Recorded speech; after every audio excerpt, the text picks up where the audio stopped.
कर ले। अच्छा, तो आज के इस लेक्चर में हम पढ़ेंगे media and nutritional requirements of industrial micro organisms. ठीक है, कि media and nutritional requirements of industrial micro organisms. अब आपको इंडस्ट्री की बात करें, माइक्रो ऑर्गेनिज्म की बात करें, अब हमने ज़ाहिर है कि उसकी ग्रोथ करवानी है, ये देखिए मीडियम बनाना है, कोई लिक्विड मीडियम बनाना है, कोई सॉलिड बनाना है। तो अब उसमें देखते हैं कि हम मीडियम जो बना रहे हैं, ये आपके माइंड में ये क्लियर कट होना, तो क्यों बना रहे हैं भाई? इन विट्रो कंडीशंस में काम कर रहे हैं, लेबोरेटरी कंडीशंस में काम कर रहे हैं, इनसाइड जो है एनक्लोज्ड मीडियम में, ओपन एयर में तो नहीं कर रहे ना। ओपन एयर हो तो इन वीवो कहते हैं उसको। तो उसमें हमने जो माइक्रो ऑर्गेनिज्म को ग्रो करवाना है, देखें एक नेचुरल है ना, एक बंदा है, जैसे फॉर एग्जांपल आप अपनी एग्जांपल ले लें कि इंसान को जिंदा रहने के लिए, या एक छोटा इंसान बच्चा है, उसको परवरिश उसकी होने के लिए क्या क्या चीजें चाहिए? उसको ऑक्सीजन चाहिए, उसको मतलब सारी न्यूट्रिएंट्स चाहिए जो उसकी ग्रोथ के लिए रिक्वायर्ड हैं, उसको एक प्रॉपर मीडियम चाहिए जो एक नेचर से ही रिलेटेड है। लेकिन ये इसमें तो हम इनविट्रो में बात कर रहे हैं, लेकिन उसी नेचर को ही देखते हुए कि नेचुरल जो माइक्रोब्स हैं उनकी ग्रोथ को देखते हुए कि आप देखें कि उनको क्या क्या चीजें चाहिए, तो उसी को देखते हुए एक आर्टिफिशियल मीडिया बनाया जाता है जिसमें कार्बन सोर्स दिया जाता है, सारे के सारे न्यूट्रिएंट्स, मैक्रो माइक्रो न्यूट्रिएंट्स सारी बैलेंस्ड और एक्यूरेट अमाउंट में जितनी डिफरेंट टाइप के माइक्रोब्स को उनकी ग्रोथ के लिए चाहिए होती हैं। तो ये इस तरह से मीडियम बनाया जाता है। ये देखें, इसका नाम ये media and nutritional requirements of industrial micro organism. अब इंडस्ट्रियल माइक्रो ऑर्गेनिजम्स के लिए ये जो भी हम मीडिया बनाते हैं या उनके जो है न्यूट्रिशनल पॉइंट ऑफ व्यू से क्या क्या चीजें वो इसमें हम पढ़ेंगे। अच्छा, अब माइक्रोबियल कल्चर की अगर बात की जाए तो ये क्या होता है? Methods of cultivating microbial organisms by letting them reproduce in predetermined culture media under controlled laboratory conditions। कि अब जो हम जितने भी मेथड यूज करते हैं कि माइक्रो ऑर्गेनिजम्स को ग्रो करवाने के लिए या प्रोपेगेट करवाने के लिए, जो हम प्री डिटरमिन्ड हमारे पास एक कल्चर मीडिया होता है, ये कल्चर मीडिया ही है ना जो हम इन विट्रो कंडीशंस में लैब में कर रहे हैं, लेबोरेटरी कंडीशंस में, अंडर कंट्रोल लेबोरेटरी कंडीशंस में, और उसको हम कहेंगे माइक्रोबियल कल्चर मीडिया। ठीक है, अच्छा bacteria have to be ground for them to be identified and subsequent clinical diagnosis. अब वो ये कि डिफरेंट टाइप्स के बैक्टीरिया को ग्रो करवाते हैं क्योंकि उनकी आइडेंटिफिकेशन के लिए। अच्छा, by appropriate procedures they have to be grown separately। अब देखें कि हर जो है ना डिफरेंट टाइप्स के माइक्रो ऑर्गेनिज्म है या बैक्टीरिया कह लें, उनकी ग्रोथ के लिए डिफरेंट टाइप के उनके कल्चरल मीडिया यूज किए जाते हैं उनको आइसोलेट करने के लिए। फिर bacteria have to be cultured in order to obtain antigens from developing serological assay for vaccine। अब आपको पता है कि डिफरेंट टाइप्स के जो बैक्टीरिया हैं उनसे हम वैक्सीन जो है बनाते हैं। तो अब वो क्या करते हैं कि अब जो बैक्टीरिया है उनकी कल्चरिंग की जाती है, एंटीजेंस मिले फ्रॉम डेवलपिंग सीरम नहीं होता जिसमें हमारी एंटीजन एंटीबॉडी और वो वैक्सीन की प्रेपरेशन के लिए करते हैं। ये भी हम पढ़ेंगे, ये भी हमारा नेक्स्ट टॉपिक आएगा। तो इसका मकसद यही कहने का है कि कल्चर मीडिया जो बनाते हैं हम, डिफरेंट टाइप के डिफरेंट जो है माइक्रो ऑर्गेनिज्म या बैक्टीरिया कह रहे हैं, उनके डिफरेंट टाइप्स के थोड़ी बहुत वेरिएशन के डिफरेंट मीडिया बनाए जाते हैं उनको आइसोलेट करने के लिए, डिफरेंट पर्पसेस के लिए। अब certain genetic studies and manipulations of cells also need that bacteria be cultured in vitro। वही बात कर रहा है, इन विट्रो कंडीशंस वही हैं जो इनसाइड एनक्लोज्ड हैं, लेबोरेटरी कंडीशंस हैं, आउटसाइड नहीं है, ओपन एयर में नहीं जो काम करते। ठीक है, आर्टिफिशियल है ये जो है, सिंथेटिक है, बट ये जो आर्टिफिशियल भी उन्होंने मीडिया बनाते हैं हम लोग, तो वो नेचर को ही देखते हुए बनाते हैं कि एक नेचर में जो सर्वाइवल के लिए, बेटर ग्रोथ के लिए, जो अल्लाह ताला की तरफ से भी कि कितना जो कि जो है ऑक्सीजन कितनी चाहिए, जो अगर oxygen aerobic bacteria for example अगर एनारोबिक है तो कितनी नहीं चाहिए, तो मतलब कौन से कंडीशंस हैं चाहिए, पीएच कैसी हो, न्यूट्रिएंट्स कौन कौन से चाहिए, कितनी क्वांटिटी में चाहिए, वो सारे एक्यूरेट होने चाहिए। ठीक है, ये चीज़ इम्पोर्टेंट है। अच्छा, अब कल्चरल मीडिया जो है इसकी डिस्कवरी कैसे हुई? लुइस पास्चर का नाम सबने सुना होगा। इसने सबसे पहले ब्रॉथ बनाया था। ब्रॉथ होता है कि लिक्विड कल्चर, उसमें हम एगर नहीं यूज करते। पहले मिलता है एगर का जो है ना, पहले एगर से पहले भी ना, एगर जब डिस्कवर नहीं हुई थी उससे पहले ना लोग जेलेटिन यूज करते थे, बट वो इतनी फ्रेंडली नहीं थी। समटाइम्स वो ना एक टेम्परेचर पे जाके मेल्ट हो जाती थी, हाई टेम्परेचर पे। दूसरा ये कि उसकी कुछ ना न्यूट्रिशनल अपटेक में भी थोड़ा सा उसका रोल होता था। लेकिन हमें तो एक ऐसा सॉलिडिफाइंग एजेंट चाहिए था, बाद में नेक्स्ट पढ़ते हैं, कि जिसकी सिर्फ पर्पस जिसका हो कि वो सिर्फ सॉलिड जो है मीडियम प्रोवाइड करे, उसमें न्यूट्रिशनल कोई पॉइंट ऑफ व्यू से उसका कोई रोल नहीं हो उसमें ना, और एक स्टेबल कंपाउंड हो, जो एक जो ना ये ना हो कि हाई टेम्परेचर मेल्ट हो गया ये इस तरह से। अब लुइस पास्चर ने क्या किया था सबसे पहले, जब ये हिस्ट्री में हम पढ़ रहे हैं बच्चे, ये माइक किसी का है ना, जो आवाज आ रही है उसको जरा काइंडली म्यूट कर लें। अच्छा, लुइस पास्चर जो है उसने क्या किया, ब्रॉथ बनाया था made up of urine and meat extracts का। उस जमाने में देखें, बहुत पुराने साइंटिस्ट हैं, बहुत पुरानी इजादात है ना, स्टार्ट में उन्होंने समझा होगा कि इसमें न्यूट्रिएंट्स हैं, तो उसने इस तरह की कोई ना एक ब्रॉथ टाइप मीडिया बनाया था। फिर उसके बाद रॉबर्ट को, उसने तो लिक्विड ब्रॉथ बनाया था। अच्छा, फिर उसके बाद कोई न्यू साइंटिस्ट उसके बाद आया, रॉबर्ट कोच। उसने क्या किया था कि उसने कहा कि नहीं, सॉलिड मीडियम भी होना चाहिए, जो हम कोई डिफरेंट टाइप के जैसे प्लांट्स को या डिफरेंट टाइप के जो एक्स प्लांट्स हैं उनकी ग्रोथ करवा सकें। ठीक है। अच्छा, उसने मतलब डिफरेंट टाइप के माइक्रोब्स की भी कह सकते हैं, या डिफरेंट टाइप के ऑर्गेनिजम्स की ग्रोथ करवा सकें। उसने क्या कि पोटैटो के पीसेस ले लिए थे कि सॉलिड मीडियम प्रोवाइड, पोटैटो में आपको पता न्यूट्रिशन है। अब वैसे खुद भी एक्सपेरिमेंट कर सकते हैं, पोटैटो ले लें, उसको वैसे रख दें, तो उसके ऊपर देखिए कितनी माइक्रोबियल ग्रोथ आ जाती है। अच्छा, अब before the use of agar, agar के यूज से पहले क्या था, attempts were made to use gelatin as solidifying agent. Gelatin एक जो है केमिकल यूज किया जाता था, लेकिन इसका ड्रॉबैक क्या था, it existed as liquid at normal temperature. अच्छा, अब ये 35 से 37 तक ये लिक्विड में कन्वर्ट हो जाता था। मतलब इतना थोड़ा सा टेम्परेचर हाई होने से ये ना अपनी वो जो है फिजिकल शेप में चेंज ले आता था। फिर उसके बाद डाइजेस्टेड बाय सर्टेन बैक्टीरिया उसको डाइजेस्ट कर लेते थे, इसलिए ये ना उसके बाद जो है एगर जो है ना डिस्कवर हुई। यूज्ड फॉर प्रिपेयरिंग, ये है सॉलिड मीडियम है, इसमें के न्यूट्रिटिव वैल्यू नहीं है, कि न्यूट्रिशन प्रोवाइड नहीं करता, सिर्फ इसका रोल है सॉलिडिफाइंग एजेंट के तौर पे ये काम करता है। अच्छा, not affected by the growth of the bacteria, micro organism की ग्रोथ से कोई फर्क नहीं पड़ता है, और ये मेल्ट होता है काफी हाई टेम्परेचर पे, 98 डिग्री सी पे। ठीक है, इसमें अगर हम 2% एगर यूज कर लेते हैं ना किसी मीडियम में, तो बहुत सॉलिड जो है, बिल्कुल सॉलिड मीडियम बन जाता है। इसके अलावा अगर इसकी परसेंटेज हम कम यूज करें ना एगर की, तो वो सेमी सॉलिड मीडियम बन जाता है। ये डिपेंड करता है कि हमारा जो पर्पस क्या है, हमने कौन से टाइप के माइक्रो ऑर्गेनिज्म की ग्रोथ करवानी है, और वो हमारी जो है ना प्रोजेक्ट क्या है जो हम करना चाह रहे हैं। ठीक है। अच्छा, अब मीडिया है उसके टाइप्स हैं कौन कौन सी, ये देख इम्पोर्टेंट, कि मीडियम जो हम कल्चरल मीडिया बनाते हैं ना, अगर हम एक मीडियम, एक टाइप के मीडियम की बात करें तो वो मीडियम बोलेंगे। अगर हम प्लूरल बाद में ज्यादा डिफरेंट टाइप्स के मीडियम की बात करें तो वो मीडिया कहलाएगा, टाइप्स ऑफ कल्चर मीडिया।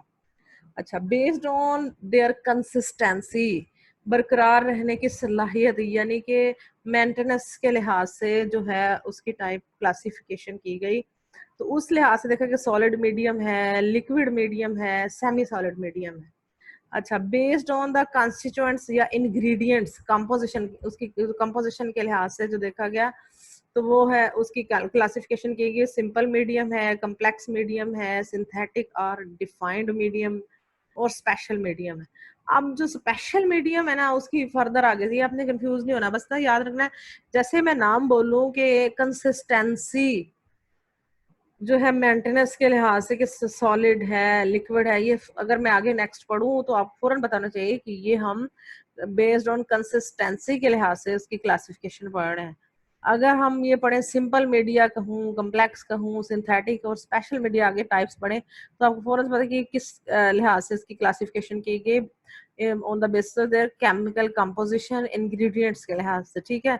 अच्छा, आप इसी में ही जो स्पेशल मीडिया है ना, ये वाला, इसमें भी डिफरेंट आगे जो है उसकी टाइप्स हैं। उसमें एनरिच्ड, ये स्पेशल है, इसमें कुछ स्पेशल चीज की हुई है।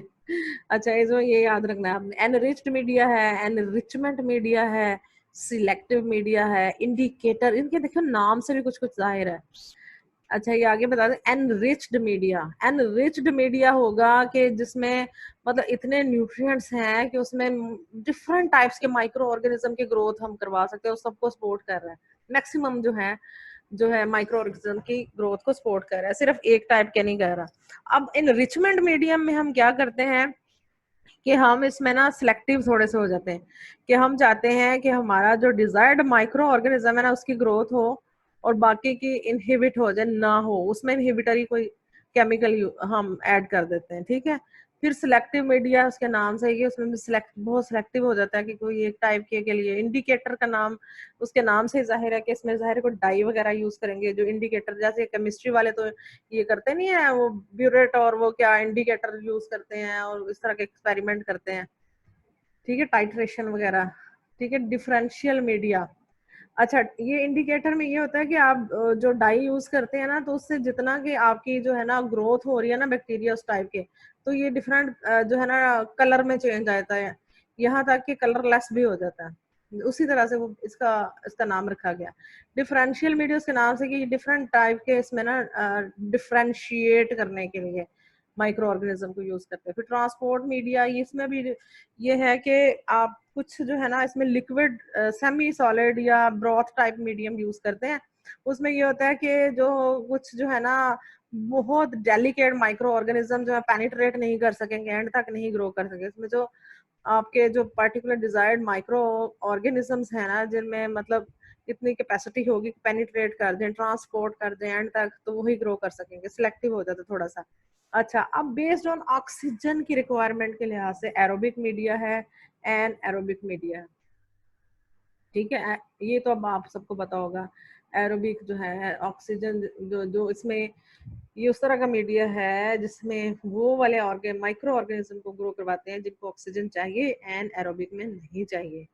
अच्छा, अब जो है, अब मैं अगर बात करूं, ठीक है, ये हम, अच्छा, ये अब इसकी मेन कैटेगरीज मैंने आपको बता दी है, ठीक है। अच्छा, अब ये जो मैंने स्टार्ट किया, सॉलिड मीडिया है, लिक्विड मीडिया है, सेमी सॉलिड मीडिया है, अब ये किसकी टाइप आ जाती है? बेस्ड ऑन कंसिस्टेंसी जो है मीडिया की क्लासिफिकेशन की, उसमें आ जाता है। अब सॉलिड मीडिया है, इसके नाम से जाहिर है, ये तो कोई ऐसी मुश्किल चीज नहीं है। सॉलिड मीडिया में आपको पता है कि 2% एगर यूज की है, लिक्विड में एगर नहीं यूज की, और सेमी सॉलिड में बहुत कम क्वांटिटी में एगर यूज की, बहुत कम है, लेकिन ना वो सॉलिड है ना वो लिक्विड है, इस तरह से। अच्छा, अब हम ये जो है सॉलिड मीडिया, ये कॉलोनी मॉर्फोलॉजी, पिगमेंटेशन, हीमोलाइसिस के लिए हम जो है ना उसको ये प्रमोट करता है। हीमोलाइसिस उसके नाम से इस तरह से याद करें, हीमोग्लोबिन का नाम सुना हो शायद। इसमें ये है कि रेड ब्लड सेल, लाइसिस जहाँ पे लफ्ज आए ना, इसका मतलब होता है जो ब्रेक डाउन। हीमो ये ब्लड से है, तो रेड ब्लड सेल की जो है ना ब्रेक डाउन, उसको ये ना जो है वो शो करता है। कुछ इस तरह से डिफरेंट पर्पसेस के लिए डिफरेंट मीडिया जो है ना ये उनको ज्यादा उसकी सपोर्ट है। वैसे सॉलिड मीडिया और भी काफी पर्पसेस के लिए यूज होते हैं, जैसे टिश्यू कल्चर में है, ये एगर जो है ना उसमें यूज करते हैं, इन विट्रो कल्चरिंग के लिए, प्लांट्स को ग्रो करवाने के लिए भी। फिर लिक्विड मीडिया है, तो इसमें भी ब्लड कल्चर को, आइसोलेशन पैथोजन वगैरह को करने के लिए यूज करते हैं। फिर सेमी सॉलिड मीडिया है, इसकी एग्जांपल्स आगे दी हुई हैं कि ये कौन कौन से न्यूट्रिएंट ब्रॉथ है, इसकी एग्जांपल है। पहले वाले की सॉलिड न्यूट्रिएंट एगर है, ब्लड एगर मीडिया है। फिर सेमी सॉलिड आपको बहुत कम इसमें एगर यूज की है, तो ये इसमें है, इसकी ये वाला मीडिया है, SIM भी बोलते हैं, सल्फाइड इंडोल मोटिलिटी मीडियम भी बोलते हैं। ये उसकी थोड़ी दी हुई है साथ में ना एग्जांपल्स पे। तो ये देखें, अब आप इस मीडिया को देख के बता सकेंगे ये कौन कौन सा मीडिया है? जी, ये कौन सा मीडिया है? ये सॉलिड मीडिया है, ठीक है। इस पे हम अपनी जो है कल्चरिंग करते हैं, टिश्यू कल्चर भी करते हैं, इसके जो हीमोलाइसिस ब्लड जो है ना उसको भी देखते हैं। ठीक है, अब ये जो है सेमी सॉलिड है, ये देखें एगर है, लेकिन अब इसमें ये देखें कि इस तरह के माइक्रो ऑर्गेनिज्म की ग्रोथ करवाई है जो फर्म जो होंगे ना, मतलब बहुत डेलिकेट, वो तो नहीं पेनिट्रेट कर सकेंगे। जो मतलब कुछ होंगी, कैपेसिटी उनकी होगी ग्रो करने की, कुछ जो हमारे डिजायर्ड होंगे वही इसमें ग्रो कर सकेंगे, और ये लिक्विड ब्रॉथ है। अच्छा, आगे है सिंपल मीडिया। अच्छा, अब सिंपल मीडिया है, ये अब किस बेस पे क्लासिफिकेशन की गई, ये अब आपको बताना चाहिए। ये अब इंग्रेडिएंट्स या केमिकल कंपोजिशन की बेस पे उनकी क्लासिफिकेशन यहाँ से शुरू हुई। अच्छा, सिंपल मीडिया किसको कहेंगे, जिसमें इसकी एग्जांपल है कि सिंपल सा मीडिया है, उसमें क्या है कि न्यूट्रिएंट ब्रॉथ है, न्यूट्रिएंट एगर मीडिया, तो वो ये लिक्विड है या सॉलिड है, इसमें न्यूट्रिएंट है, और ये बताया हुआ कि 2% एगर है, और ये इस तरह से है कि उसमें सिर्फ ये चीजें होंगी, पेप्टोन है, यीस्ट का, और सोडियम क्लोराइड, सिंपल सी चीजें 2-3 होंगी। अच्छा, अब कम्प्लेक्स मीडिया है, इसमें है ये अदर बेसल मीडिया से थोड़ा सा ये हटके है, इसमें कुछ इंग्रेडिएंट्स मजीद ऐड किए होते हैं, इसमें स्पेशल न्यूट्रिएंट्स ऐड किए होते हैं, इसको फिर हम कम्प्लेक्स मीडिया बोल देते हैं। सिंथेटिक और डिफाइंड मीडिया। अब डिफाइंड मीडिया का पहले बताया आपको, सिंथेटिक और डिफाइंड मीडिया कहते हैं कि इसमें जितने भी केमिकल कंपोजिशन है उसकी नाउन होती है, जैसे ट्रेडमार्क होता है, हमें पता है कि फॉर एग्जांपल मैं कह देती हूँ कि ये मीडिया है, ये फॉर एग्जांपल वीट का टिश्यू कल्चर करना है, तो ये कैलोजेनेसिस के लिए है, ये एम्ब्रियोजेनेसिस का मीडिया है, उसमें डिफरेंट थोड़ी बहुत कंपोजिशन में चेंज होगा डिफरेंट केमिकल्स की, और ये उस तरीके से ना, ये उसको हम डिफाइंड मीडिया बोलेंगे, वो ट्रेडमार्क है और सारी उसकी कंपोजिशन अवेलेबल है। हमने क्या करना है कि हमें पता है कि इतनी क्वांटिटी में फलां फलां चीजें ऐड कर देनी है, ये बहुत इजी वे है, ये सारा पक्की पकाई खीर खाने के बाद। अच्छा, एनरिच्ड, अब एक पहले बताया एनरिच्ड मीडिया है एक, और एक एनरिचमेंट मीडिया है, पहले एनरिच्ड पढ़ेंगे। अच्छा, इसमें जो है, इसमें substances like blood, serum, egg जो है ये ऐड किए जाते हैं बेसल मीडिया के तौर पे, use to grow bacteria that are exacting in their nutritional need, इसमें एग्जांपल है ब्लड एगर है, चॉकलेट एगर। अच्छा, अब आपके माइंड में क्या आ रहा है कि एग्जांपल में जो चॉकलेट एगर है ये क्या। अच्छा, ब्लड भी ऐड करते हैं, ब्लड में आपको तो न्यूट्रिएंट होते हैं, कुछ मीडिया कुछ माइक्रोब्स की ग्रोथ के लिए वो चाहिए होता है। अब ये जो चॉकलेट एगर है ना, इसमें ब्लड के साथ कोई और न्यूट्रिएंट्स भी इस तरह से ऐड किए जाते हैं कि ब्लड की क्वांटिटी कम कर दी जाती है। ये ना समझ लें कि चॉकलेट में न्यूट्रिशन है वो ऐड कर दी जाती है मीडिया में, ऐसा नहीं है। अच्छा, अब ब्लड की क्वांटिटी कम है तो उसका जो कलर है मीडिया का वो चॉकलेट कलर हो जाता है, इसलिए इसको चॉकलेट एगर मीडिया बोलते हैं। ठीक है, ये देखिए, इसमें ना, इसमें ब्लड का जो है वो ज्यादा क्वांटिटी है, और इसमें ब्लड की कम क्वांटिटी है, और अदर न्यूट्रिएंट्स और अदर थिंग्स ऐड की हैं, तो इसलिए इसका कलर में चेंज है, और ये चॉकलेटी सी अपीयरेंस होती है इसकी, तो इसको चॉकलेट एगर कहते हैं। अच्छा, अब है एनरिचमेंट, वो एनरिच्ड था, इसमें ये है कि डिफरेंट टाइप के माइक्रो ऑर्गेनिज्म की ग्रोथ हो सकती है, ये सिलेक्टिव नहीं है कि कुछ जो डिजायर्ड ऐसी की होगी ना। अब एनरिचमेंट का और एनरिच का फर्क याद रखना है आपने। एनरिचमेंट मीडियम जो है ना, इसमें देखें कि लिक्विड मीडिया है, ये देखें, use to isolate pathogens from a mixed culture, उसमें अब मिक्स कल्चर से हमने आइसोलेट करना है अपना डिजायर्ड माइक्रो ऑर्गेनिज्म जो है। अच्छा, इसमें क्या करते हैं, इनहिबिटरी सब्सटेंसेस हम ऐड कर देते हैं कि उसको अनवांटेड जो ग्रोथ हम उसको स्टॉप करने के लिए। तो इसकी एग्जांपल जो है ये डिफरेंट टाइप्स के मीडिया है, अगर जस्ट आपको एग्जांपल बताई हुई है, और ये इनके सोर्सेज है कि कहाँ किस चीज से लिया गया है। ठीक है, ये डिफरेंट ऑर्गेनिज्म है, बैक्टीरियल है, साल्मोनेला है, शिगेल्ला है, ये विब्रियो कोलेरी है, जो कॉलरा जो है ना फैलाता है, ये वाला बैक्टीरिया। ठीक है, ये डिफरेंट टाइप्स के माइक्रो ऑर्गेनिजम्स हैं।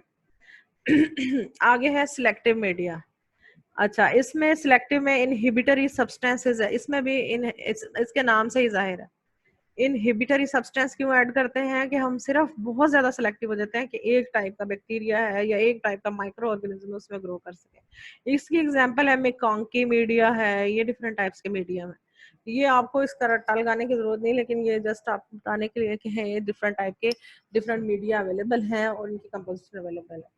अच्छा, ये इस तरह से है इनके ना, ये इनकी अपेयरेंस इस तरह से होगी, कलरेशन में कॉन्की मीडियम इस तरह से, ये डिफरेंट की क्या इन केमिकल कंपोजिशन में फर्क है, इसलिए ये इस तरह से है, इसमें ना कलरेशन में डिफरेंट है। अच्छा आगे है इंडिकेटर मीडिया, ये आपके नाम से ही जाहिर है, सिंपल सा। The media contain an indicator which changes its colour when a bacterium grows in them. जितना बैक्टीरिया इसमें ग्रो करेगा उसका कलर चेंज होता जाएगा। उसमें एग्जांपल है ब्लड एकर मिकोंकी भी है, ये देखिए मिकोंकी में भी तो कलर चेंज हो रहा था ना, तो उसकी इंडिकेटर में भी आ जाता है ये। और ये डिफरेंट है, और भी है इसमें ना। अब ये है कि देखें जो ग्रोथ हुई तो उसमें ये इनका ना कलर चेंज होना शुरू हो जाता है, जैसे ये है डिफरेंट टाइप के माइक्रोब्स हैं, डिफरेंट टाइप का कलरेशन इसमें ना होनी शुरू हो जाती है। आगे डिफरेंशियल मीडिया, डिफरेंशियल को डिफरेंशिएट करने के लिए, a media which has substances incorporated in it enabling it to distinguish between bacteria. ठीक है, अब जो है ना फॉर एग्जांपल 2-3 टाइप के बैक्टीरिया हैं, उसको डिस्टिंग्विश करने के, डिफरेंशिएट करने के लिए ये वाला मीडिया, उसके मैकॉन्की भी है इसकी एग्जांपल, यानी कि मैकॉन्की जो है 2-3 टाइप्स में आ जाता है इसकी, ये देखें। अच्छा अब ये जो है ना लैक्टोज, लैक्टोज जो फर्मेंटर्स हैं उनकी पिंक कॉलोनीज हैं, ठीक है, नॉन लैक्टोज कलरलेस कॉलोनीज हैं। ये देखें कि 2 टाइप के माइक्रोब्स हैं, उनको डिफरेंशिएट, उनका फर्क जो है ना देखने के लिए ये वाला मीडियम यूज करते हैं। आगे है ट्रांसपोर्ट मीडिया। अब ये किसकी, हम आप कह रहे होंगे ये इतनी मैम पढ़ाई जा रही हैं, ये हम किस में पढ़ रहे हैं, ये जो है सिलेक्टिव मीडिया, ये जो है इंडिकेटर मीडिया है, डिफरेंशियल मीडिया है, ट्रांसपोर्ट मीडिया है। ये हम ये पीछे देखें तो हम कहाँ से कहाँ चले हैं, ये देखें ट्रांसपोर्ट, ये हम स्पेशल मीडिया है जो सेकंड कैटेगरी में आता था, based on ingredients, chemical composition के लिहाज से जो क्लासिफिकेशन, उसमें जो स्पेशल मीडिया में लास्ट वन की हम ये पढ़ रहे हैं। ठीक है, अच्छा अच्छा ये इंडिकेटर भी पढ़ लिया है, तो ये ट्रांसपोर्ट मीडिया काफी नहीं है। बस ये अभी बस करते ही हैं बच्चे, ये ना आप इसमें कंफ्यूज ना हो, बस टाइम रनिंग आउट आ रहा है, बस 2-3 मिनट में इसको वाइंड अप कर। अच्छा ये transport media use for transporting the samples, delicate organism जो है ना वो जो नर्मो नाजुक किस्म के हैं, नॉट सर्वाइव इस मीडिया में नहीं कर सकेंगे। ठीक है, अब जो डेलिकेट है वो ट्रांसपोर्ट नहीं कर सके एंड तक, तो अब हमें ये सिलेक्टिव मीडिया भी आ जाता है ना, कि हमने फॉर एग्जांपल कोई, हमें पता है कि माइक्रोब है वो इतना डेलिकेट नहीं है, तो वो एंड तक ग्रो कर देगा, और हमें वो थोड़ा सा ना उसके सिलेक्शन के लिए ये सिलेक्टिव भी है थोड़ा सा, ये देखें, और इस डेलिकेट नहीं कर सकेगा।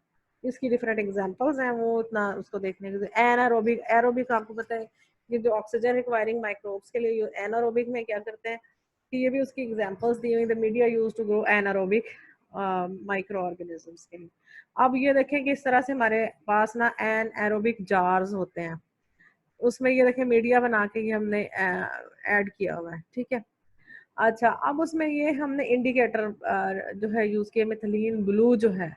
अब क्या होगा कि जितनी एन एरोबिक जो है ना ग्रोथ होगी, एन एरोबिक कंडीशंस होंगी, तो मैथिलीन ब्लू इंडिकेटर जो है ना ये कलरलेस हो जाए, तो इससे हमें पता चल जाएगा कि ये कितना एफिशिएंट है, एनारोबिक प्रोसेस हुआ है। तो चलें कल फिर हम जो है ना मतलब कमिंग वीक में हम कुछ जो है ना न्यूट्रिएंट रिक्वायरमेंट देखेंगे, और माइक्रोबियल ग्रोथ का जो है देखेंगे इस तरह से। तो अब ये जो है मीडियम जो है, अब आपको कुछ समझ में आया कि इसकी ये चीज़ याद रखें, ये स्केच जो है ना कि ये जो टाइप्स ऑफ मीडिया है, based on consistency, based on ingredients, और बेस्ड ऑन ऑक्सीजन रिक्वायरमेंट के लिहाज से ये पढ़ी है हमने। फिर एगर का थोड़ी सी इसकी हिस्ट्री पढ़ी है, तो कल्चरिंग मीडिया क्या होता है अभी ये हमने थोड़ा सा ये पढ़ा। तो अब मेरा ख्याल है कि ये इसमें बहुत ज़्यादा रट्टा लगाने की जरूरत नहीं, बस इसके सेंस समझ लें कि ये मतलब ये है डिफरेंट टाइप्स, और वो इसमें क्या क्या चीज़ें यूज होती हैं, और ये रट्टा लगाने की ज़रूरत नहीं है, जस्ट आपको ये है कि अगर आज ये सामने पता होना चाहिए कि एग्जांपल्स थोड़ी सी दी हुई हैं। टाइम रनिंग आउट आ रहा है, अब ये अगर खुद ब खुद एंड होगी मीटिंग, तो इसका मतलब होगा कि इसमें टाइम लिमिट थी और वो एंड हो जाएगी, खुद ही ना एंड हो जाने से। अच्छा तो ये हमने ना आज सिलेक्टिव, ये डिफरेंट टाइप्स के मीडिया आज पढ़े हैं। तो फिर चलें नेक्स्ट वीक हम फिर नेक्स्ट स्टार्ट करेंगे, इसी को आगे लेके चलते हैं। तो उम्मीद है कि आपको समझ आई होगी। तो इसमें ना रट्टा लगाने वाली चीज़ नहीं, लेकिन कुछ अपना स्केच बना लें माइंड में कि हम जो कल्चरिंग मीडिया, आपने लैब्स में कभी काम करना हो या कुछ ने किया हो या करेंगे जाके, तो हम उसमें सारे लेबोरेटरी कंडीशंस में, इन विट्रो कंडीशंस में मीडिया ही बनाए जाते हैं। सारे एनक्लोज्ड जो है, इनसाइड जो है वो काम किया जाता है सेप्टिक कंडीशंस में। तो ये उसके लिए सारे डिफरेंट सिंथेटिक मीडियम्स यूज